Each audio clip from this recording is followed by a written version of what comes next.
I'll now switch gears, continuing to stay on the general topics and relating them to the shortened runway in Santa Monica. We'll now focus on operations on a contaminated runway. With us today, we have our NBA resident expert, Rich Bull. Rich was part of TALPA, the Takeoff and Landing Performance Assessment, ARC, which is the committee that spent the last 10 years putting the new concept of contaminated runway reporting together, and has quite an expertise in the industry. Has been in business aviation for over 30 years. He is a captain on a Challenger 300 and a Learjet 45. He chairs the NBA Access Committee's ATC, Airspace ATC and Flight Technologies Working Group. Rich, welcome. Thank you, Alex. Thank you.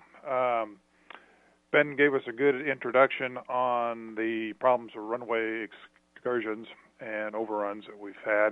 The TALPA initiative, the Takeoff and Landing Performance Assessment Initiative, was formed in part several years ago to address these problems that we've seen and try to prevent the issues with runway excursions through better information and better timely reporting of runway conditions. Alex has asked me to speak today on contaminated runway operations, and contaminated runway operations are now going to pose a little more of a concern when we operate out of Santa Monica, now that the runway length has been reduced to 3,500 feet versus its previous length of about 4,900 feet. The runway that was once available is now blast pad, and it's unusable for any type of performance planning purposes for takeoff and landing operations. This is going to pose some additional considerations should the runway become wet or contaminated. Runways can be classified as either dry, wet, or contaminated.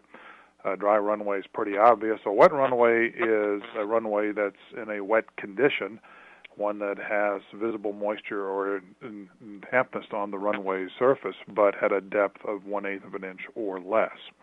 Anything with water over 1/8 of an inch or any other type of surface contamination makes the runway contaminated. They have not changed the basic structure of the runway itself. The runway remains grooved. However, it's important to understand that a grooved wet runway does not equate to a runway that is dry. There's some common misconceptions in the aviation industry that a wet runway that is grooved has performance equal to that of a dry runway and can be considered as such for performance planning purposes or for applying the performance operating rules, such as the additional 15% required when you operate under Part 135 to a runway that is wet or slippery. The operations on contaminated runways are governed primarily by the operating rules. And for most jet transport category aircraft that are type certified in operations here today, that were type certified after 1998, we have wet runway takeoff data available. For older aircraft, oftentimes this data is available as well for as advisory data. And in addition, there is advisory data for runways that are contaminated by snow, slush, and ice. Not much of a concern if we're operating out of Santa Monica. Another segment of the business aviation turbojet community are those aircraft that are type certified to the commuter category. These involve airplanes such as the Citation series, the CJs, the Premiers, and some of the smaller Embraer jets. One of the important aspects of these airplanes is that they do not have type certificated approved wet runway takeoff performance data. However, they probably, in most cases, do have advisory data for the use. When we look at the landing operations on contaminated runways.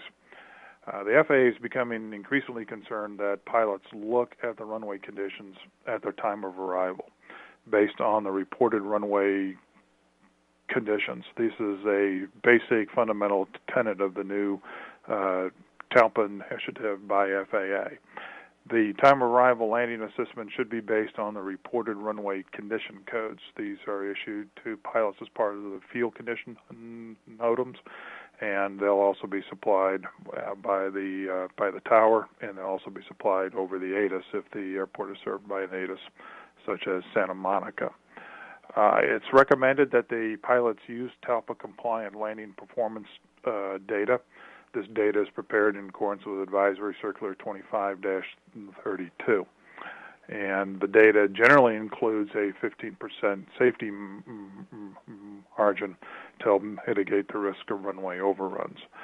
For those airplanes that do not have TALPA-compliant performance data for landing, the FAA has furnished a landing distance factors table. The unfortunate aspect about this table is that it's published only in the FAA's handbook for inspectors. We're working to better advertise that table through some other publications. It's important to understand that many of the aircraft that we have here today have wet runway landing advisory data. This is advisory data that is often based upon the dry runway unfactored landing distance that is found in the AFM. Pilots need to be aware of some of the limitations imposed on the AFM dry runway unfactored landing distance data. For a lot of aircraft in business aviation use, this data is based on methods and techniques that are not achievable during line operations. The data is basically extrapolated from flight test data and adjusted in a manner that provides unrealistic approach angles and touchdown rates, far larger and higher than what is typically used in line operations. As a result, the AFM dry runway landing distance data that you have typically can't be achieved in normal ops. When that data is also used as the basis for the wet runway landing distance data that's found in the advisory data, that can result in advisory data that is also not quite realistic to normal line operations. So basically, unless the landing advisory data that you have is TALPA compliant, it may not reflect the typical techniques that you use during your normal line operations. To help pilots address this issue, the FAA, as I said, produced a series of landing factors. This was an outgrowth of the TALPA ARC and the performance working group within that ARC. For a wet runway that is grooved or one that has a porous friction course overlay, the performance working group of the TALPA ARC determined that the existing dispatch rules were adequate for a runway that is simply wet.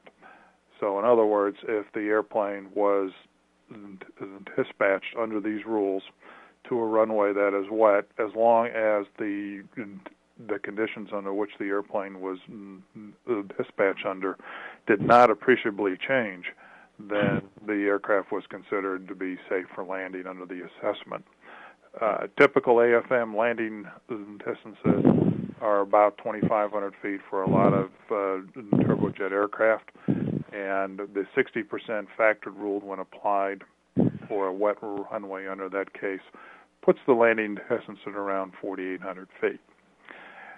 And previously at Santa Monica, that was just under the threshold of the landing of the runway available for landing. Today, however, as you can know, we've reduced the runway to 3,500 feet, and that's not going to be so much of a not going to be enough for the type of landings that we're going to have that's been one of our concerns with the reduction of the runway length. If the runway becomes contaminated, in other words, the water depth exceeds 1/8 of an inch, and the runway condition code is issued as a 2, and applying the FAA's landing distance factors table, we can see that the same 2,500-foot runway for a condition code of 2, with a turbojet aircraft using full reverse, maximum thrust reverse, we'd apply about a 2.9 landing distance factor to the AFM dry runway landing distance. This results in a runway requirement of 7,250 feet, which is far in excess of what we have at Santa Monica. So, looking back at what has changed with the reduced runway length down to 3,500 feet, the airport now is highly restrictive to turbojet operations. We're going to see severe runway weight limits imposed with a dry runway, and it probably is going to be prohibitive for most turbojets when the runway is either wet or contaminated.